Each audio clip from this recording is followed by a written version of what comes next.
தங்க நகைகளை போல் வெள்ளிக்கும் வங்கிகள் கடன் வழங்கலாம் என ரிசர்வ் வங்கி அறிவித்துள்ளது. ஏப்ரல் 1ஆம் தேதியிலிருந்து வெள்ளி நகைகளுக்கும் இனி நகை கடன் பெற முடியும். எப்படி அப்படின்றத பார்க்கலாம். வெள்ளி நகைகள் நாணயத்திற்கு மட்டும்தான் கடன் கிடைக்கும். கட்டி வெள்ளி, ETF முதலீடு, பங்கு சந்தையில முதலீடு செய்திருப்பீங்க, இது போன்ற வெள்ளிகளுக்கு கடன் கொடுக்கப்படாது அப்படின்னு ரிசர்வ் வங்கி தெளிவுபடுத்தியிருக்கிறாங்க. வெள்ளி முதலீட்டு நண்பர்களே, உங்க எல்லாத்துக்கும் ஒரு நற்செய்தி. கோல்டு பிளட்ஜ் பண்ணி நம்ம லோன் வாங்குற மாதிரி உங்ககிட்ட இருக்கிற சில்வரையும் பிளட்ஜ் பண்ணி லோன் வாங்க முடியும். நான் அடிச்ச மணி கடவுளுக்கு கேட்டு சொல்லியும் கவர்மெண்ட்டுக்கு கேட்டுருச்சு. அடி சாம்பார் அப்பாயின்மெண்ட் ஆட சில்வரை பிளட்ஜ் பண்ணி லோன் வாங்குறதுக்கு என்னென்ன எலிஜிபிலிட்டி இருக்குது, நம்மளுக்கு எவ்வளோ % வரைக்கும் லோன் கிடைக்குங்கிறத பற்றி இந்த வீடியோவில் டீட்டெயில்டாக எக்ஸ்பிளைன் பண்ணுறேன். இந்த மாதிரி டெய்லி யூஸ்ஃபுல்லான பர்சனல் ஃபைனான்ஸ் ரிலேட்டட் வீடியோஸ்க்கு நான் ஃபாலோ பண்ணிக்கோங்க. வர ஏப்ரல் 1ஆம் தேதி 2026 இந்த ரூல் அமலுக்கு வருது.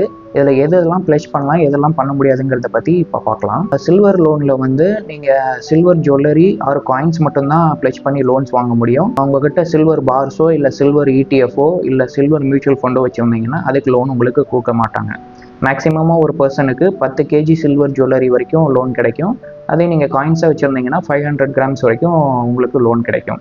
நீங்கள் பிளட்ஜ் பண்ணுற சில்வரோட வேல்யூ 2.5 lakhsக்குள்ளார இருந்தால் உங்களுக்கு 85% ஆஃப் தி சில்வர் வேல்யூக்கு லோன் கிடைக்கும். இதே 2.5 lakhsலேருந்து 5 lakhsக்குள்ளார இருந்தால் 80% ஆஃப் தி சில்வர் வேல்யூக்கு உங்களுக்கு லோன் கிடைக்கும். மோர் தென் 5 lakhs இருந்தால் உங்களுக்கு 75% ஆஃப் தி சில்வர் வேல்யூக்கு லோன் அமௌண்ட்டாக கிடைக்கும். நம்ம ஊரில் கோல்டில் அதிகமாக இன்வெஸ்ட்மெண்ட் பண்ணுறதுக்கான ரீசன் அதை நம்மளால ஈஸியாக பிளட்ஜ் பண்ணி லோன் வாங்க முடியுங்கிறதுனால தான் இப்போது RBI கொண்டு வந்த இந்த ரூல்னால சில்வர்லேயும் நம்ம ஊரில் இருக்கிறவங்க எல்லாருமே இன்வெஸ்ட்மெண்ட் பண்ணுவாங்கன்னு சொல்லி நான் நினைக்கிறேன். இதனால் சில்வர் ப்ரைஸ் இன்க்ரீஸ் ஆகுமா என்ன ஆகுங்கிறத பற்றி நீங்கள் என்ன நினைக்கிறீங்கன்னு சொல்லி கமெண்ட் செக்ஷனில் சொல்லுங்கள். சில்வரை பிளட்ஜ் பண்ணி லோன் வாங்கலான்னு தெரியாமல் இருக்கிறவங்க ஃப்ரெண்ட்ஸ்க்கு இந்த ரீலை ஷேர் பண்ணுங்கள். தேங்க்யூ ஃபார் வாட்சிங்.